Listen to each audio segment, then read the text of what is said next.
dusty motorcycle track, the outlines of a monster road carved into the hillside with the names of legends. Hi, and welcome to the second round of the Missed Apex Formula 3 Challenge as we hop the pond to take on Brands Hatch. From brutal elevation changes to ruthless braking zones, this unforgiving circuit leaves no margin for error as the drivers scrap for every last point. To get us underway today, please give a warm welcome to your commentators, Scott Stuffy Duffy.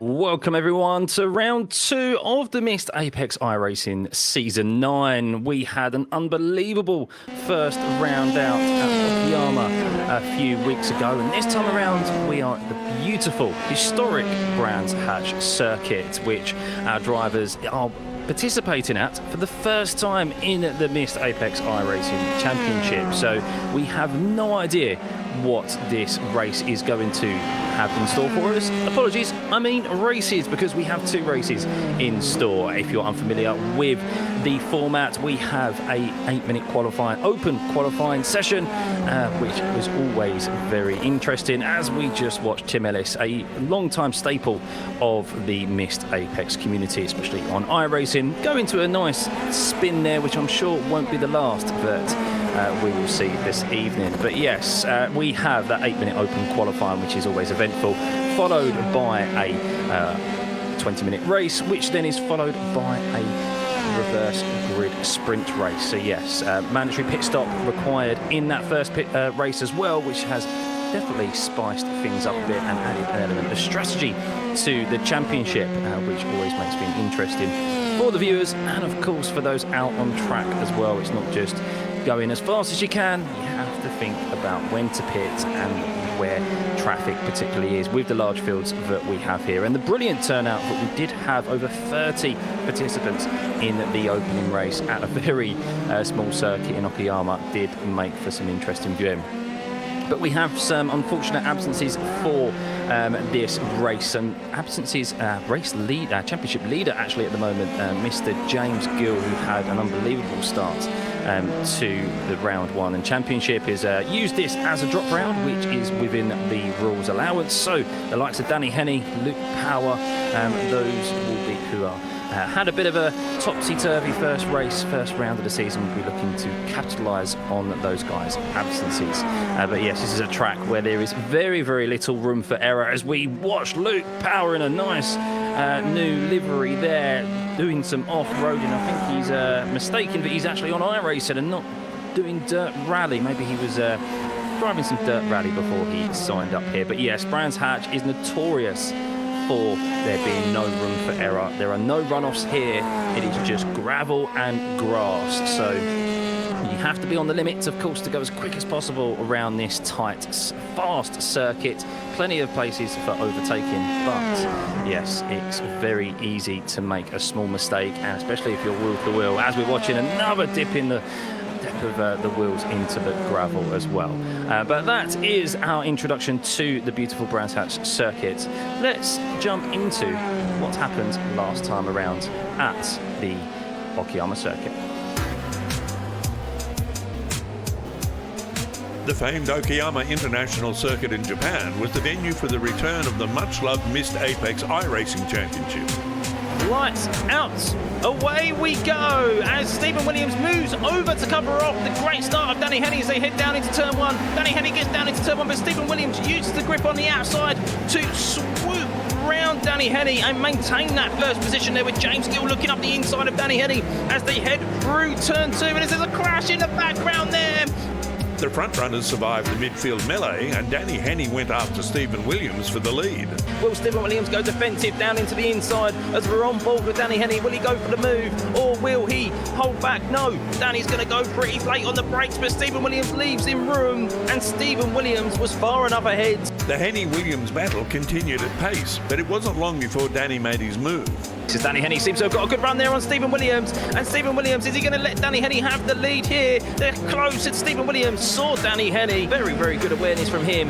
And unfortunately for Stephen Williams, one thing led to another. James Gill sees an opportunity on Stephen Williams. James Gill has just got ahead of Stephen Williams. Stephen Williams then had to fend off the unrelenting advances from Alexander Dobertsberger. very close between the two of them. Will Stephen Williams be able to hold this and defend it down the inside? He has the advantage at the moment, and yes, with a little lock-up again, Stephen Williams holds on to the lead from Alex. Unbelievable, great, clean racing for the two of them. Henny and Dobbitsberger were the first to take the compulsory pit stop, but Danny bungled the pit entry and scored a 45-second penalty for his indiscretion. A lot of time lost for our race leader. He is now down in 24th place. That put paid to any thoughts of victory for Danny and left the way open for James Gill to claim the win. James took full advantage and he wins the first race of the season. Stephen Williams in second, Alex Dobbitsberger in P3. The start of race 2 was a thankfully clean affair. Away we go here as we head down to the first corner at Okayama for the second time this evening. Richard Molden led from pole with Alex Muravkani, John Cox and Colton Myers making up the first two rows. But Jeansy soon caught and passed Colton Myers and then set off after John Cox. But will Jeansy have enough in the slipstream here to try and be late on the brakes? In the background you can see Taro Tyler's is looking to capitalise there.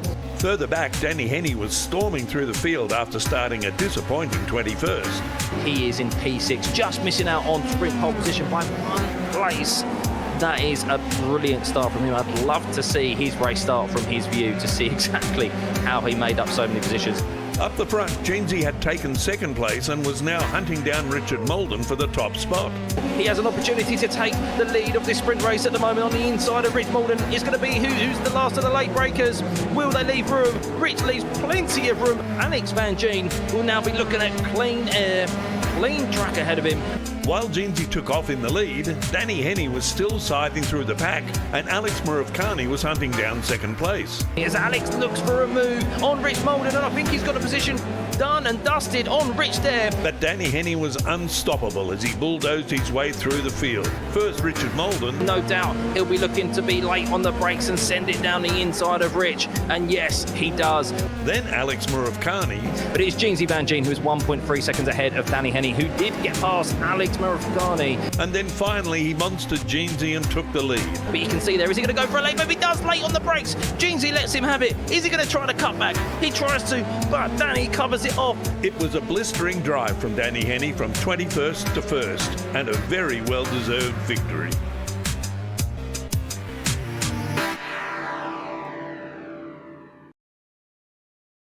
What a brilliant opening round that was.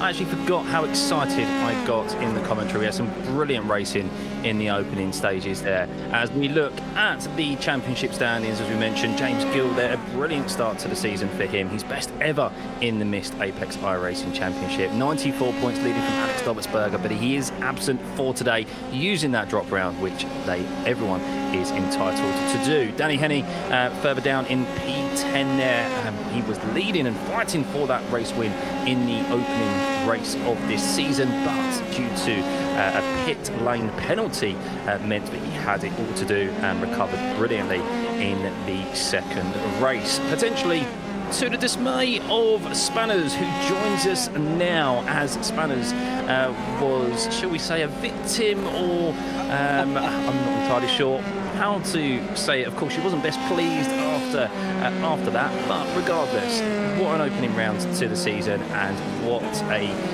potential opportunity we have here at a circuit we've never been at before in the Missed Apex Championship at Brands Hatch. Can you hear me? Can you hear me? The shed is calling. Can you hear me? We can indeed. Yeah. Yes. I mean, Danny decided to make it 3 wide at Okayama and wipe me out. And so I was a bit like an NPC in that scenario. There was no further actions by the stewards because he's fighting for the championship. And it almost doesn't matter that he wiped out someone who then wiped out poor old Spanners, who is a minnow and an NPC in this championship. But I was over it, Stuffy, until you brought it up. Sorry, I'm bringing up old memories. I was going to say, you've had plenty of time to put it to the back of your mind and focus on here. But I'm actually behind him on track at the moment, so I'm behind him on track. Shall I give him a little bit of a nudge, just to? I was going to say, if you're going to do it in practice. Penalties are less severe in practice. So actually, I'm following Danny around here just to try and get a bit of a read of this track. It's a very, very difficult track for someone of my driving style. And yeah, you're right, we haven't done Brands Hatch before because we tend to kind of follow the normal Formula One calendar. But this year we've gone a little bit different, and I don't want to give too much away because we don't like the drivers to practice a lot. But we've had 2 historic F1 tracks so far. So tracks where F1 used to race. So we've had Okayama, we've had Brands Hatch, and I've probably given away far too much for what the remaining 4 races will be. It's a beautiful circuit though, and I think it's a fan favourite, and it's definitely a favourite of many on iRacing as well, no matter what series you race on. But what particularly Brands Hatch provides is a level of commitment. You have to go quick around Brands Hatch, you have to be committed over through some of those blind corners, and there's also no room for error, which is going to make this evening very interesting. How are you feeling about that? Lots of gravel and lots of grass alongside every corner. Yeah, it's an old school track, isn't it? So it's the natural barriers that everybody talks about and everyone loves. I don't know how you feel, Scott, but my feeling with the natural barriers is it actually makes people a little bit cautious. So there's 3 big right-handers in the middle of the track, which, as you say, they're sort of blind apexes and blind corner exits. And if you get it wrong, you're straight in the grass. There's no runoff. You're not going to get away with like a time penalty. You're just off and potentially out. And I think that makes people drive within themselves. If in real life, it certainly does. But in the sim, I think as well, you get a little bit of a win or bin mentality. So you're going to get some people who's like, right, I'm going to go out and do my perfect lap every single lap. I know there's a risk that I'm going to touch a bit of grass and go off, but they're just going to accept that risk. So maybe there's going to be a driver somewhere who says, do you know what? I'm just going to go 95% today. I know I can do a 15.5-second lap, but what if I do 16s? I'm saying these laps, the top guys are doing 14s. But, you know, it might be a percentage game today, Stuffy, you know? I'll talk a bit about the track characteristics in a bit, but I think there's room for someone to be old and smart. I totally agree with you. It is one of those tracks where sometimes surviving is the aim of the game. You're always going to have those who are quick, but sometimes being quick around Brands Hatch is your downfall because you push just a little bit too hard and you end up biting off just a little bit more than you can chew, and yes, next thing you know, you're off into the barriers. So yeah, it's going to be a very interesting evening. Of course, we have all different calibers of drivers here on the Missed Apex Championship, which makes in particular the sprint race, which is a reverse grid, our second race of the evening, very interesting viewing. Yeah, but Spanners, all reverse 20. No, sorry. No, yes, indeed it is. So, as we are approaching the last corner here, do you want to take us for a lap around Brands Hatch? Absolutely, this is a fan favourite and it's a great racetrack for cars. It might not be big enough for Formula One, but this first corner is one of the most challenging in the world. Make sure you brake just enough to not go off. I've missed the apex there as well, Stuffy, which I know you absolutely love. But then No you're pun into the intended. famous Druid's hairpin, and you have to be on the brakes all the way around here. And look at the amount of people that I'm holding up behind me. Stephen Rubins, unlucky. I'm on the broadcast, and here it's less is more on entry, and you can go all the way off and take loads of runoff.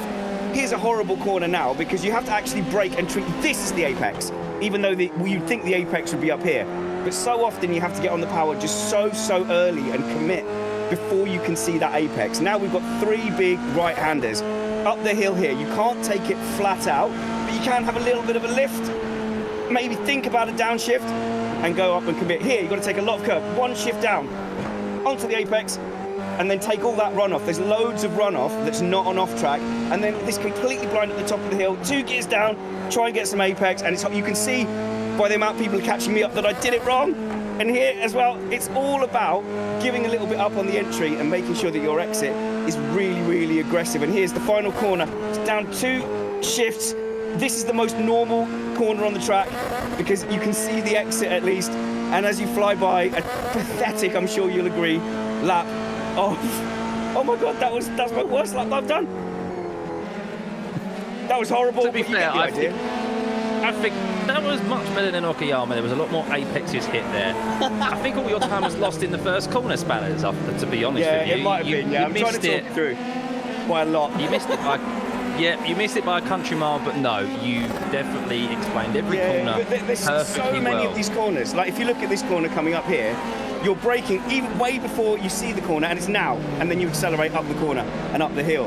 And there's so many of those, and I think there's going to be some people who just go YOLO and plant the right foot and end up having a crash. So survival might actually get you a good result.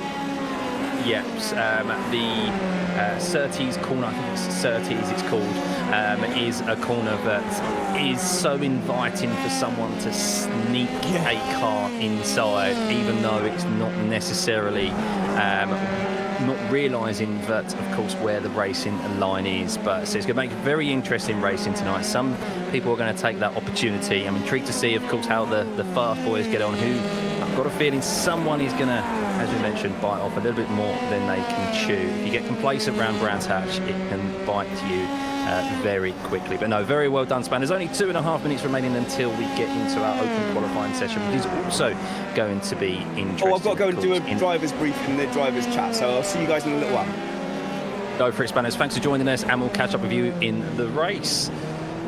Spanners, the host of the Missed Apex there. He did much better than he did last time around in, of course, the Okayama circuit. He's becoming he's getting more used to driving and talking at the same time. I admit it is always a challenge. But yes, Danny Henney, who we're on board with now in that bright red livery, at the top of the standings here. He'll be hoping to, with James Gill's absence this evening, hoping to get maximum points and close that gap to the top of the standings, potentially even go into the lead. Of course, that drop round and will be calculated further on as the season progresses. But yes, I'm intrigued for this evening.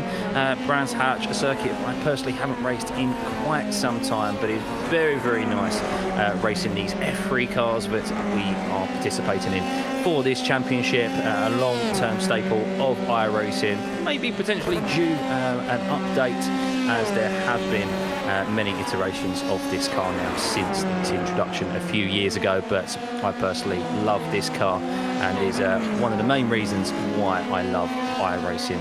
If I wasn't commentating for you guys, I'd be out there right now with everyone alongside them. So yes, just watching guys throwing up dust and gravel there, though, as they're pushing the limits. It is the nature of Brands Hatch. Of course, track limits not so much an issue here.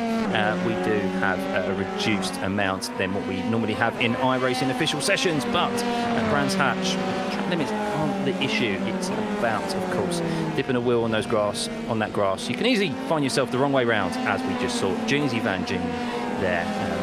Facing the other way. He thought he got away with it, but the broadcast, thankfully here, our producer Steve caught that perfectly. Thank you very much, Steve. But 30 seconds are remaining until qualifying gets underway. These drivers, who's going to get out there on pole? Who's going to find themselves out of position? The top 20 in the first race are reverse grid. For the second race, there is a mandatory pit stop, remember, in this first race as well. So drivers need to position and need to think about, do I do an undercut? Do I get myself out of traffic and find some clean air at this tricky circuit? Dirty air is a factor. We mention it all the time in F1, and it's a dirty word that I don't like repeating, but it's also a factor in iRacing as well, even on these smaller tyres on this Dallara F3 car. No DRS available here. It is purely just based on skill. And there we go. Practice is over and done with. The countdown is on. Open qualifying is about to begin. Who is going to find themselves on pole position? Not long to go. 10 minutes of qualifying. Here we go. Who is going to get out there? Who is going to wait? There is an absolute rush to get out of the pit lane there. That is the first race of this evening. Won, I believe, by Tim Ellis there. Of course, a lot of it counts on where you have joined the session and where you position yourself in the pit lane. But primarily, getting out in clean air is super important. But of course, just because you're out up front here, like Tim has found himself, it doesn't mean he's not going to have to contend with traffic. So our driver's going to move out of the way here. Yes, we're seeing some drivers trying to position themselves here. A short circuit again, similar in length, Brands Hatch to Okayama. Everyone seemed to be pretty nice and reserved and nice and kind when it came to open qualifying in Akiyama, but it seems to be a bit of a rush here as we're on board with Stephen Williams in that beautiful West McLaren livery. I do like the fact Stephen has stuck with that from last season. Thank you, because it's one of my all-time favourites and it still looks great on the F3 car as well. You can see here drivers trying to position themselves. As we mentioned, ideally you want a bit of clean air. You do want a good amount of car lengths between you and that of the driver ahead, because you don't want to be affected by that dirty air. While it is minimal, it is still effective, especially at a circuit like Brands Hatch, where there is a lot of load that is put onto the sidewalls of his tyres.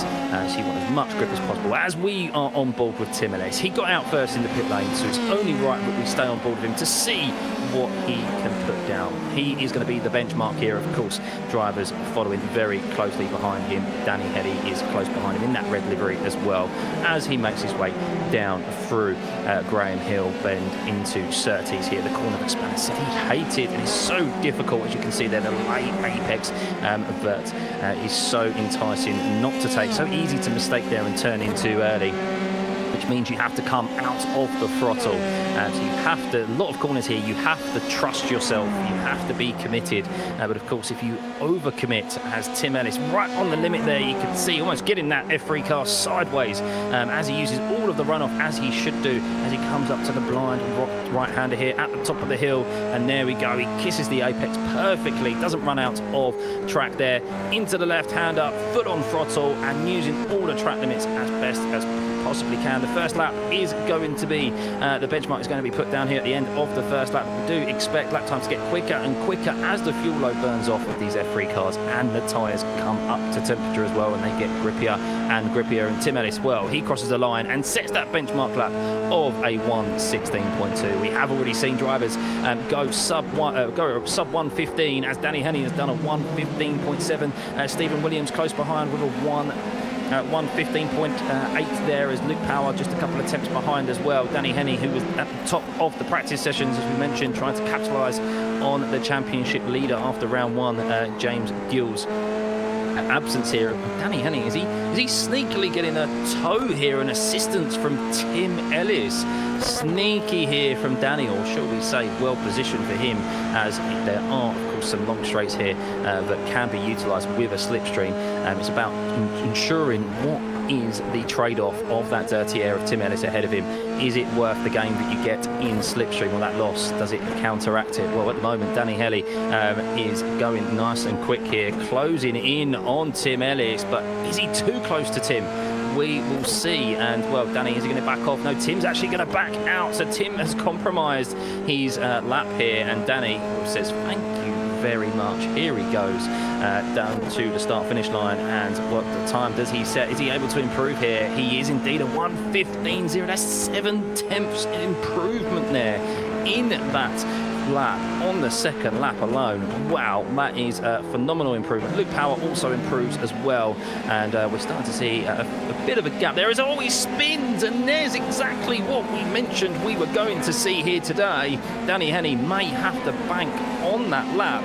His tyres are going to be completely scrubbed and dirty now, and well, he might not be well positioned as he rejoins the track safely. He doesn't find himself in front of anyone, but that 1:15.0 for Danny, those fast drivers, they're quick, but it can end up being their downfall, as Danny just showed us there. We're on board with Luke, who is in P2, 3 tenths back at the moment. Can he take advantage of that spin and that displacement out of the order that Danny has? He was getting a nice little tow from Tim Ellis, which Tim, of course, relinquished to him after making an error himself. But pole position, I think he's definitely up for grabs here. He's not close enough to the car ahead to be held in the dirty air, but probably not close enough to get the advantage of the slipstream. Let's stay on board with Luke here. Nice into the apex on the last corner, utilising on throttle the room that he has to the outside there. No error from him, making sure that he stays within track limits. And well, Luke does a 1:15.1. He is improving, 0.072 back from Danny Henny. That is super close here. It's almost like I'm watching a Formula One Q3 session with how close the qualifying times have been this season. Less than a tenth separating drivers multiple times this F1 season. Well, Missed Apex Championship is just the same, as Danny Henny is still out there at the moment. We'll keep an eye on how he progresses, of course, after that spin that he had. Are his tyres in good shape? We will see. Stephen Williams very close though as well, only a tenth behind Danny Henny at the moment. Alex Smith 2.5 tenths behind. Tim Ellis P5, Alex Dobsberger in P6. The top 10 separated at the moment by just 7 tenths of a second. Stephen Williams though just backing out. They're actually taking to the grass to get out of the way of those drivers behind. As we mentioned, no runoff areas here at Brands Hatch, so drivers going to extremes to make sure that they don't get in the way and impede any qualifying lap times. As Alex Dobsberger, his best lap currently is a 1:15.4, and well, is he improving here? We will see as he heads down to the last corner. How quick is he going to be? He kisses the apex beautifully there, and yes, just like we saw from Luke Power, staying well within track limits. And as he crosses the start-finish line, what time is he able to set? And it is still, it's a 1:16.2, so he's had a bit of an issue there. Maybe that was due to Stephen Williams having to bail out of his lap. He's a big lock-up into Druids there at the top of the hill. So easy to over-egg that corner as it is at a Graham Hill bend, but it looks like they've utilised that runoff perfectly.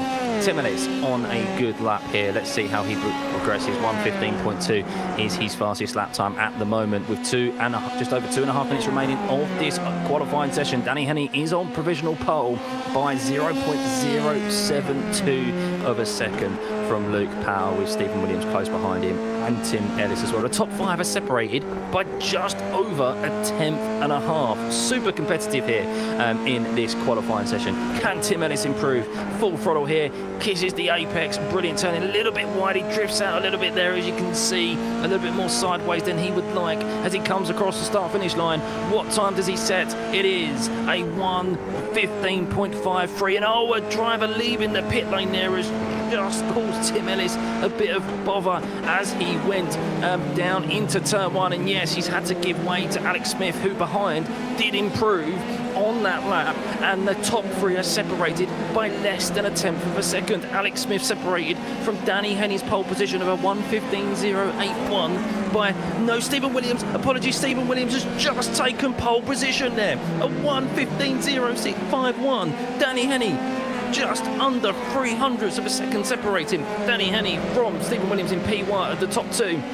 Alex Smith, who was P2, who was around 3 tenths back, 300ths back, apologies, from the pole position just then. Well, he's now 600ths back. The top 3 are still separated by less than 1/10 of a second, though. Unbelievable scenes here in the closing stages. We have 1 minute remaining. These drivers are on their last opportunity here to get pole position. It's so important. Track position here at Brands Hatch, of course, with the large field that we have here and with how tight the track can get through some of the corners, specifically on the first lap. As Smithy is looking to improve. Let's see if he can. He's full throttle here. He's using every bit of the track that he can. And well, that last lap was only a 1:19.2. So this is it for him here. He's got one last opportunity. That last lap, it looked like really got himself into a bit of bother, and he's locked up there, and that's not what he needs. Misses the apex, pun fully intended. Not what he was intending there, and that would have cost him a considerable amount of time. And well, we'll see if he continues here or whether he just decides to back out. But unfortunately for Smithy, it does look like that P3 will be the best position that he will be starting. He'll be hoping that the likes of Luke Power and Tim Ellis behind him and Alex McBride, anyone really down to the bottom, to the top 10 below him, as he does indeed pull out of the way and ensure that he's not in anyone's way there impeding. He'll be hoping that those behind him do not improve and that he can finish and start on the second row. As we're watching Luke Power there, and it does look like that qualifying, these drivers did not have enough time to cross the finish line there, as it is an instant end to this open qualifying session. And well, Stephen Williams nabs pole position away from Danny Henny, who made that error after just a couple of laps there, which was so costly to him. We saw him do 1:14s in practice, and well, it seems like that he's been watching too much of Lando Norris. Has the pace in practice, but cannot get it done under pressure in Q3. Stephen Williams on pole position there with Danny Henny very close behind, less than half a tenth separating the two of them there on the front row. Alex Smith is in P3, Luke Power P4, Tim Ellis P5, Alex McBride 6th, Jose Coy 7th, Alex Dobsberger 8th, Mark Greenhound 9th, Colin Ward 10th, Ivan in 11th, Daniel Sullivan 12th, Jeansy Van Gene in 13th, Callum Hunter 14th, Frigg in 15th, Sam Harper in 16th, Tom Jenkinson 17th, Sam Watley and is in 18th. And finishing up here, it is Dimitri in 19th, Steve Ribbons in 20th, Laurie Smith in 21st, Spanners in 22nd, Matt Strong 23rd, Andrew Sexton 24th, Ian White 25th, Matt Trumpets 26th, Mike Stoner 27th, and Todd Owens in 28th. There we go. That is our full grid for this evening. Nearly 30 drivers again. A great turnout here with a couple of drop rounds being utilised for this evening. But here we go. Lights are on. 3 lights, 4 lights, 5 lights. Away we go, and very well done for a lot of drivers. There was a very long hold as Danny Henny's got a great start. He's around the outside of Stephen Williams down into turn 1, but Stephen Williams holds on to that track position there as he holds onto the inside line into Druids as they head up there. Stephen Williams, Danny Henny hoping to try a big lock up behind there. Not entirely sure who that was as they took avoiding action, but Stephen Williams, after having a bit of a subpar start compared to Danny Henny there, as Danny Henny is looking to try and send it up the inside into Surtees, as we have said, but some drivers would utilise there as it is a very late apex. But Stephen Williams with a brilliant defence from Danny Henny there, positioned his car perfectly. Alex Smith would have thought that hopefully they would be fighting a little bit harder, but he could capitalise on one of those two being out of position. But the top 3 have already made a slight little getaway there with a bit of a sizable gap to Luke Power behind in P4. Tim Ellis is in P5. Alex Dobsberger is in P6 at this moment in time, as there are a couple of changes for position. But everyone very clean there on the first lap. I don't believe there has been any incident whatsoever. So fair play to every single driver, the full 28 who have lined up here. As Danny Henny's got a great run here down into the last corner. Is he going to be able to get past him and swoop round the outside? He has. He's overtaken Stephen Williams, and well, Stephen Williams, who is out of position there, is now under attack from Alex Smithy behind. But Danny Henny, he's got the job done after lap 1. He has perfectly got into the lead there. He's got that clean air, and he'll be looking to bridge a gap to Stephen Williams behind and see this for 23 laps and hopefully build up a nice enough gap so that he doesn't have to worry about the pit entry, which cost him, of course, the race win down in Okayama first time around. But Stephen Williams there under attack from Alex Smith, as Luke Power has also closed up now due to Stephen being out of position there. But yes, not entirely sure what occurred. I don't know if it was the slipstream or if it was just Danny Henny getting just a great slingshot and exit out of the run down into the last corner out of turn 8. Because it was a great move by Danny round the outside. But at the moment, it is with 2 laps approaching the second lap to be completed. It's Danny Henny leading from Stephen Williams in P2, Alex Smith in P3, Luke Power P4, Tim Ellis is in P5, Alex Dobsberger in P6, Mark Greenhound is in 7th, Colin Ward in 8th, and Daniel Snowden in 9th, with Jeansy Van Gene in 10th at the moment. But yes, the top 6 are starting to kind of make their superior, I guess, speed here at Brands Hatch and commitment known at this moment in time. But will it be their downfall, as we have already seen from Danny Henny in qualifying? Will they be able to keep it within track limits and avoid those spin outs, as Danny Henny is not really pulling away as much as I would suspect, but maybe the toe here is a little bit more powerful, so it is helping those behind stay close to the leaders at the moment. The top 4, Henny, Williams, Smith and Power, just starting to break away a bit from Tim Ellis, who's struggling. I think he's lost the toe from Luke Power, and yes, the toe does seem to be quite substantial here, and at the moment is allowing the top 4 to build a sizable gap from that of Tim Ellis in P5. And well, could there be a strategy here from those in the top 4 to use this to their advantage at the moment, and then maybe fight later on in this long first race? Of course, a mandatory pit stop still required from every driver here. No one yet has made a pit stop to no one yet has made a pit stop to get that out of the way nice and early. Everyone is out there racing at this moment in time. But let's have a rundown as we have just completed lap 3 here. Danny Henney, 5 tenths, half a second, so he's gained 2 tenths there from Stephen Williams as he sets the fastest lap of the race of 1:15.2. We're fastly approaching actually the pole position lap time of a 1:15.0 that Stephen Williams set, and also Danny Henney very close behind, who started P2, who's now in P1. But yes, you can see the top 4, 2.5 seconds is the gap to Tim Ellis from Danny Henney at this moment in time. And well, Tim maybe just catching a little bit as we move further down the grid here to Jeansy Van Gien, who is the top. Well, Danny Henney is actually the top Missed Apex representative, as he appears on the MotoGP podcast, which I highly recommend you fans of Two Wheels to go and watch, hosted by the very own Carl Power and Jeansy Van Gien, a regular on the Missed Apex panel. A bit more of favours a bit more of Four Wheels, loves his go-karts on his YouTube panel, on his YouTube page, is very, very loving. I think Jeansy Van Gien may have just gone into a slide there, and I think Jeansy Van Gien, did he catch that slide? I'm not entirely sure if he did or if he lost a couple of positions. It seems like he lost a lot of ground there as we just switched away from him. He's kept position but lost a bit of time to Daniel. Very, very well held.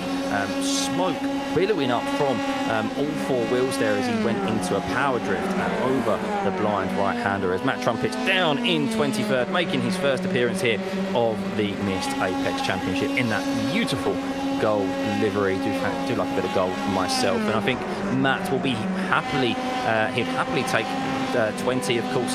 20th position would get you starting on the front row at the very front, P1, with our reverse grid when it comes to the second race, the sprint race of this evening. So Trumpet's currently aiming for that pole position as we head back up to the front here, with Danny Henney nearly putting out a full second lead over Stephen Williams in P2, as that gap goes to 9, is flirting with 9 tenths, that 1 second at the moment, as we're seeing lots of dust in the background as drivers are utilising the track limits to their advantage, making the full use of the black stuff here at Brands Hatch, sometimes going beyond that, with Smithy 1.7, 1.8 seconds behind now. So we're starting to see a few gaps form, and Alex Dobersberger, who is also looking to make his way up the championship standings here, is chasing down Tim Ellis. Tim Ellis has lost a bit of ground. He's lost that toe to those in the top 4, and that is going to leave him vulnerable. As you can see there, Tim Ellis struggling with the grip in that F3 car. Is he going to go for a move down into Druids here? And he has. It's forced Tim Ellis to give a little bit more than he probably would have liked, and I think he kind of maybe defended a little bit of clean air there, Tim, but he's held onto the position. Alex Dobersberger didn't quite have the drive out of the corner, but it did spook Tim enough, and it has separated them even further from the top 4, and that will leave Tim Ellis vulnerable here as they head down the middle straight here, and you can see the toe super powerful. Tim Ellis is going to defend the inside, but Alex Dobersberger with the overspeed, does he have enough around the outside? And he does. Tim Ellis knows that the battle is not worth fighting. They're just going to lose more ground the longer they fight here to the top 4, and smartly just slots in behind. But very well done by Alex Dobersberger to spook Tim Ellis there into turn 1, and that opened up the overtaking opportunity down into turn 5, and he is now into the top 5. But as we move down to Daniel Thompson, who is in P9, fighting Colin Wall for P8 here. These two have been very close together since the start of this race, and Colin has been fighting off Daniel quite valiantly. Jeansy Van Gien, they don't have to worry about him at the moment. Of course, catching that big slide in that moment through turn 7 earlier on it was. They head into Druid there, and we can see hits the apex nicely there. We're seeing lots of drivers actually missing that apex down into Druids. Of course, so easy to lock up the inside right as it currently goes. But as we are approaching nearly the halfway point in this race, let's have a chat with Spanners and see how he is faring at this moment in time. Spanners, how are you doing at this moment in time, buddy? You're down in 17th. How is this race faring for you as we're quickly approaching the halfway mark? Down in 17th? What are you on about? I'm charging up the grid. Apologies, I'm doing you a disservice. Hang on, it's a tricky section here. as a little bit of a lift going through here. I'm having a good fun battle with Sam, and we're obviously aiming to remain in that top 20. But I'm going to have to pit soon. My tyres are starting to go after 7 laps, and I think when you cool them down on a pit stop, you get a little bit of a boost. So I'm going to try and hang on for another 3 or 4 then. Okay, Spanish, you seem to be a little bit in and out here as you are no doubt focusing through the very tight last sector at Brands Hatch. So we'll join you in a few laps' time and see how you're faring. Push, box. Hammer time, it's hammer time. See you later, stop it. We'll leave you to it. Hammer time for Spanners. We'll join him in a few laps' time to see how he fares and see how his strategy plays out. Currently in 16th now after Sam Watley has decided to pit there early on. Some drivers now starting to pit. As I believe we have seen our first incident there of Ivan's. I've just seen Ivan has dropped down, has had a little bit of a spin, and that will bring him into Spanner's grass there. But as we rejoin the battle for 8th, Daniel Stumsland is all over the rear of Colin Wald, and well, as we mentioned, the toe is nice here. It is definitely something that is utilised and is powerful, and Daniel will be looking to utilise that right now. And it's all about the commitment through turn 7. How committed are they? And yes, they keep it within track limits. But it seems that Colin has just got the better of Dan and is better committed through that turn 7 corner, and he's just keeping Daniel at arm's length at this moment in time as we are 9 laps into this race, fast approaching the halfway mark. We're starting to see some pit stops as we rejoin the race, the lead for this race. Danny Henney has opened that gap up. He's flirting with that gap of 1 second to Stephen Williams and just keeping him out of that slipstream at the moment. But of course, we've seen from Danny in that qualifying session, he can easily make one little mistake and all that hard work is gone in an instant. But he's done a good job to regain P1, which he's so desperately wanted here today. Of course, the reverse grid that is coming up, he'll have a lot of work to do at this very tight Brands Hatch circuit, but plenty of points on offer in this first race. It makes it totally worth it to win, of course, the opening race with that mandatory pit stop. And Stephen Williams, God, look, the drivers are cutting very heavily that turn 7 corner there. Surely that's within track limits. Need to be careful not to receive a slowdown through that corner. There is, of course, no penalty, shall we say, for track limits there being a curb there. It's pretty flat, but yes, you can get a slowdown there, and you need to be careful that you don't take too much and cut off more than you can chew. But the top 2 in particular, they're in a bit of a league of their own at the moment, as Stephen Williams is in particular very good under braking down in or up into Druids. You can see there he gets that gap just under 1 second, but then Danny kind of pulls it out again as they make their way for the remainder of the lap. The top 2 have a bit of a gap to Alex Smith and Luke Power, who are in P3 and P4, but maybe they're just looking after their tyres.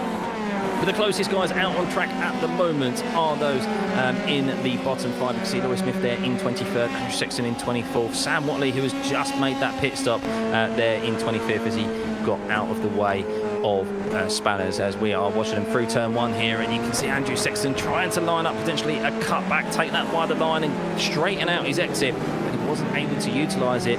Getting onto the dirtier line there, he lost just a little bit of grip, but good thinking. He's trying to put Laurie under pressure here as he's all under the rear wing, and now using all of that runoff there through Graham Hill Bend as he makes his way through Surtees. A very good Surtees corner taken by both Laurie and Andrew there, and well, Andrew, I don't think he's going to have enough to have an opportunity down into T5 this time around. As we're back on board with Spanners, who's currently in P16 and is chasing down P15 Frigg in at the moment. He's under a second back. But when is he going to pit? He did inform us that he was going to be pitting in around 3 to 4 laps time. His tyres were hurting here at Brands Hatch. Let's see if he decides to dive into the pit lane this time around. No, he's staying out, so he's looking good at this moment in time. As with that reverse grid, if he finishes in 16th, he'll be starting on the on the third row. Apologies. Come the race, the sprint race, but is still yet to arrive. Oh no, Spanners has just gone straight into the barrier. What has happened there? Oh my goodness! It's like he forgot to brake. Is that a mechanical issue? Has he had an issue with his VR headset or his sim racing hardware? It's a very odd mistake for Spanners. I know I give him plenty of stick for missing apexes. I know he missed the apex by a country mile there. He's ended up in the barrier, but that does look like that there's a big lapse of concentration in there. Spanners, what has just happened there? So the quirk is that there's a pit stop and tyres are set to change, but that's a massive disadvantage. The screen I've got on my computer is only a quarter of one of the screens, so blindly having to scramble the mouse around to try and untick tyre change. I finally did it, and Druids was right in front of me, and I just hit the wall. So I've now got a toe. Oh, but I'm going to use the rest of the session to hang out and chat with you, and also just a bit of practice for the sprint race. There we go. I did say I was giving you the benefit of the doubt. It looked like you just forgot to brake. I thought it maybe was a hardware issue. I thought maybe it was a hardware issue, and I'm gonna say, yeah, I'm going to give you that one. I'll let you off Definitely, as much stick as I do give you. So, but that's a shame because you was making some good ground there as Colin Wald runs wide and gives Daniel Snortland an opportunity. As Colin Wald has gone into a spin, and Daniel Snortland, very, very good reflexes there. I was like watching it in slow motion. Unbelievable car control there from Daniel Snortland to avoid going into the side of Colin Wald. Colin Wald getting out of shape the previous corner, and then as he went for the blind right-hander there, Daniel Snortland, credit where it is due. His race could be over here, could have potential front wing damage after colliding with Colin, but he did no such thing. Brilliant reactions there from Daniel Snortland as we rejoin Sam Watley here, who has already made that pit stop, and you can see there's another driver who's spun off up ahead, and he's getting very, very tetchy here as we are approaching, as we have gone past the halfway stage of this race. The tyres are starting to come to the end of their life here. Drivers are now going to have to make important decisions as Sam Watley decides to utilise that extra grip that he's got from making that pit stop already around the outside of Laurie Smith as Laurie lifts off and maybe is thinking about diving into the pit lane. Yes, they have. Yes, Colin Wald there now has dropped back down into 16th place because of that unfortunate spin. But yes, we're starting to see a few more wobbles out there as the tyres are starting to scream for their life. The drivers at the front are doing okay. I think that makes a difference. Sorry, I think it's the thermal element. You know what I mean. We haven't got trumpets here, Spanners. There's no need. We don't need to get technical now, do we?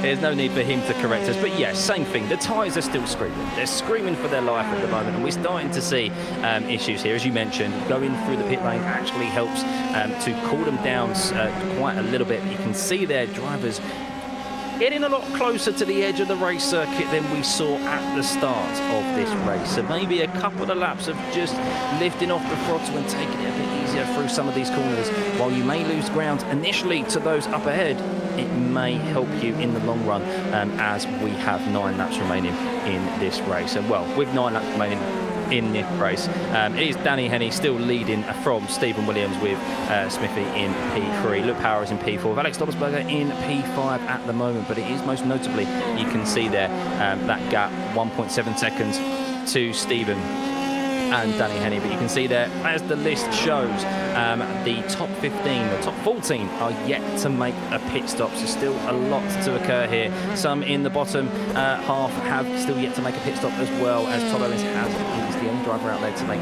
2 pit stops at this moment in time.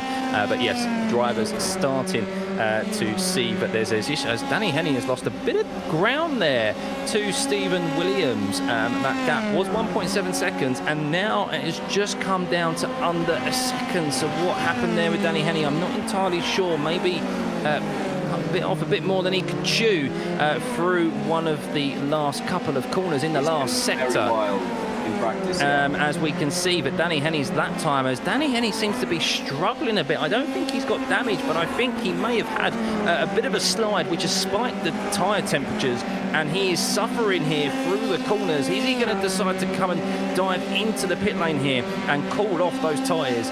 We will see, but Stephen Williams has notably got under that 1 second range to Danny Henney. He has flirted with the half second range within this lap, and Danny Henney seems to be A little bit of odds here on this lap. Is he going to be able to recover it? Have those tyres?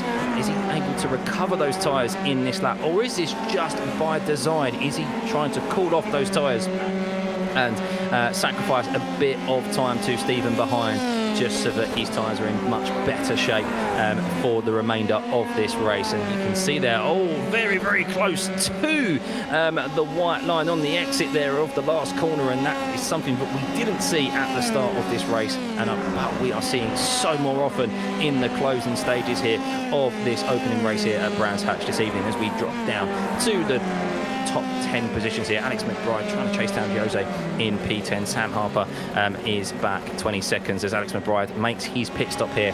We'll see where he is able to filter out into those in the top 10 at this moment in time. Still yet, the majority of those in the top 10 still yet to make their pit stops at this moment in time. Is Danny Henny, though, leading from Stephen Williams. Seems like he's recovered that time, a bit of that time that he lost to Stephen on that lap.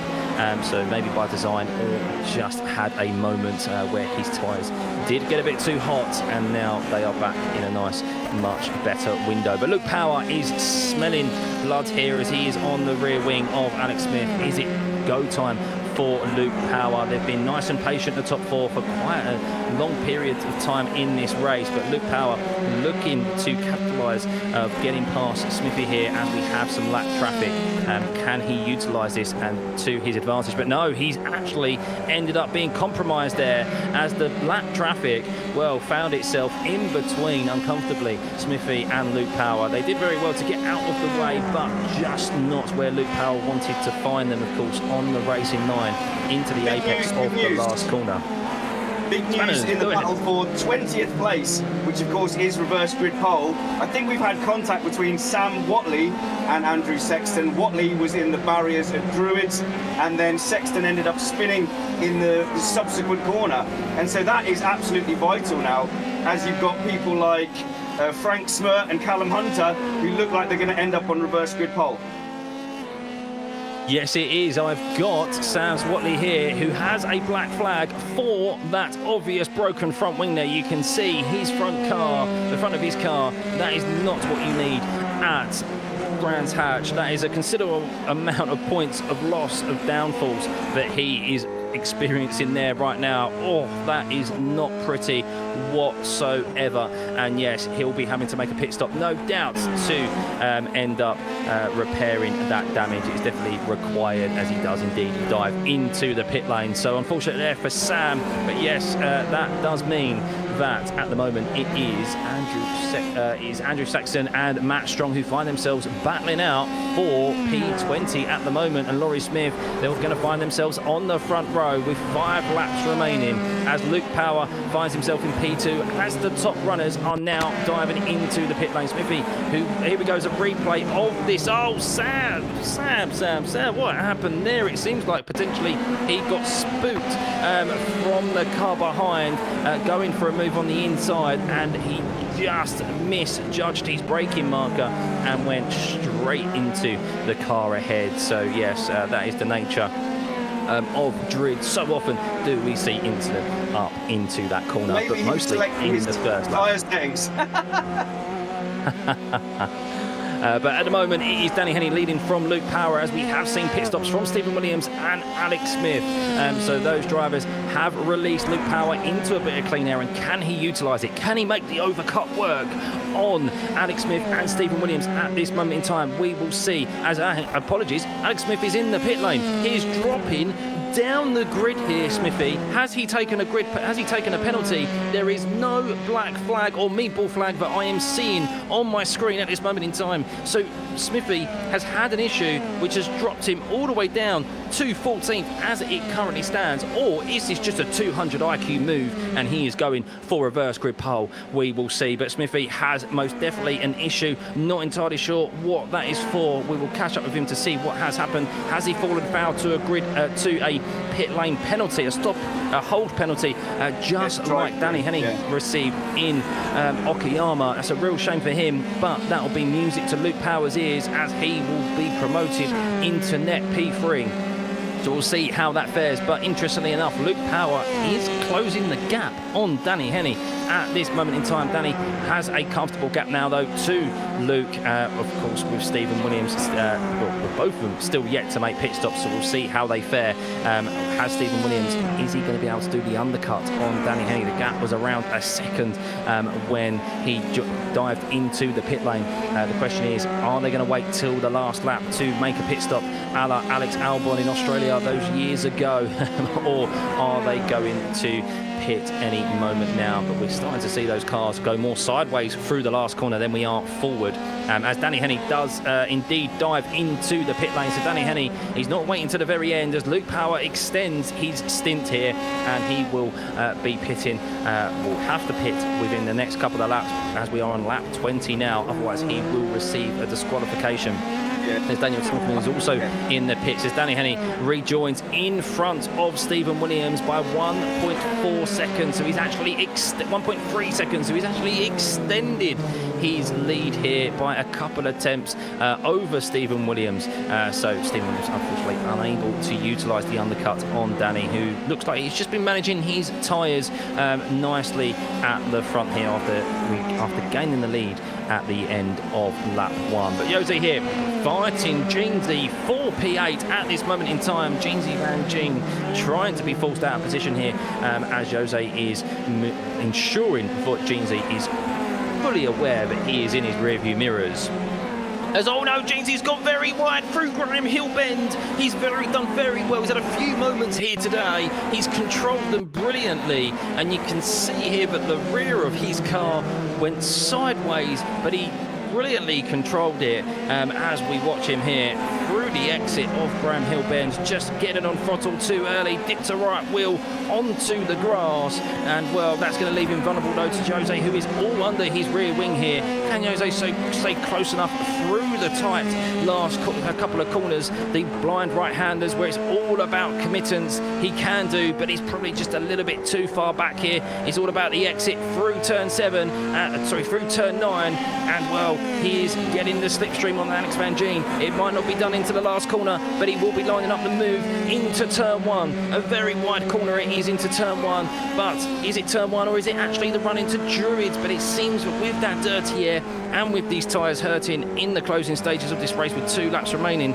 he is just suffering a little bit, as Jeansy is actually struggling more than Jose, and he's got clean air. And well, while this battle is occurring, it's bringing those behind in the battle here for P8. Alex McBride is hoping to take advantage of these two, closing up the gap there. You can see within a second Sam Harper also closing up the gap as well, and we could be in for an absolute stonker of the closing last laps here. But Danny Henning leading at the moment from Stephen Williams. We saw that Smithy had that issue in the pit lane, which means that he has dropped actually outside of the top 20, so he won't be starting on reverse grid pole. He'll be starting outside of the top 20. We've got Tim Ellis chasing down Alex Dobertsberger for fourth place at the moment. Of course, every point matters in this championship. With the sprint race yet to come, this is where most points are on offer here. So finishing P4 here will be very, very most notably wanted by Tim Ellis and Alex Dobertsberger, with Mark Greenhow 4.3 seconds behind. They don't have to worry about behind them. It's all about this last couple of laps. We're on the penultimate lap at the moment with Danny Henny in P1, but Tim Ellis fighting. Can he throw Alex Dobertsberger out of the way here, just like he spooked him earlier on into Druids? No such thing this time around, but Tim, he is a wise old fox. He's raced many a missed Apex Championship here, and he will most notably be thinking about the long game. You need to be in it to win it, and with a long championship here, he will be thinking, of course, about the points, no doubt, and thinking about his opportunities in the sprint race to come. But as we rejoin for this battle for 8th, we can see Alex McBride. We saw that he had been closing up on the gap as these two, Jeansy and Jose, had been fighting, and well, he is on full attack here on the penultimate lap. Alex McBride in P10. And well, we have some lap traffic that is potentially going to get in the way here as we are approaching turn 7. The blind right-hander, the lap traffic, just about gets out of the way, but spooks Alex McBride. He takes to the grass, and that's lost him a little bit of ground on Jeansy and Jose ahead, but Jose's got the run on Jeansy as Jeansy is going for the defence down into the last corner, and he could be vulnerable as he heads into turn 1 here, or maybe into Druids, as we can see that the slipstream is being utilised by Alex McBride and Jose here. Alex McBride, as we are on the last lap, white flag, Danny Henny leads, but it's all about his battle for P8 at the moment, and well, Jeansy, is he going to be able to defend on the inside, or is it late on the brakes from Jose? They made contact! They've made contact! And they've both lost their rear wing. Jeansy goes into a spin after he has no downforce. And well, that does seem to be completely on Jose there. Going for a late move, going for a gap, but wasn't there. I need to see the onboard. Was there some potential moving under braking from Jeansy Van Gene? But it does look like, but most notably, what is for definite, Jose went into the back of Jeansy there and has lost not just his front wing, his rear wing. He's driving half a Formula 3 car right at this moment in time. I've just driven past all the debris. That is some serious weight shedding right there. Steward's inquiry after the race, no doubt. But what that has done, unfortunately, for Alex Van Gene is it removed him from the top 10 as Danny Henny makes his way, as Danny Henny has crossed the finish line. Apologies, we missed Danny Henny crossing the finish line there. A great race from him, with Stephen Williams finishing in P2, with Luke Power in P3, with that penalty for Alex Smith. Still not entirely sure what happened to him there. We'll try and catch him for a word, but let's have a chat with Danny Henny, shall we, our race winner, to see how he feels. Danny Henny, a brilliant way to start this evening after what was a bit of an issue in qualifying with that spin that nearly cost you quite dearly. Yeah, it was a tricky qualifying. I was on a really good first sector time, and then got a bit trigger happy on the throttle, and it just looped me. So I'm planned, but Steve's all right. I know Steve don't get the greatest start, so it's never the end of the world when he's on pole. Right, let's bring Smithy in, and let's just have a chat with him and see what occurred. Smithy, how's it going, buddy? What happened with you there? I had an engine failure, I'm afraid. I had a technical issue and iRacing crashed. Oh dear, I thought maybe it was a pit lane issue. Okay, I tuned into the stream to see if you'd noticed. No, I think I had the advantage on Luke, I think, with the early pit, because he got held up when I pitted as well by a back marker. So he nearly crashed into them. So I was going to come out in front, and then the PC went, no, thank you.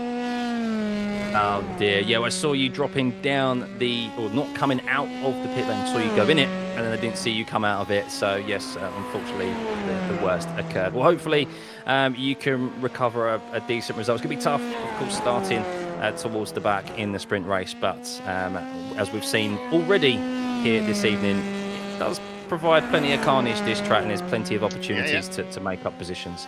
So good luck, buddy. Thank you. It's the taking part that counts.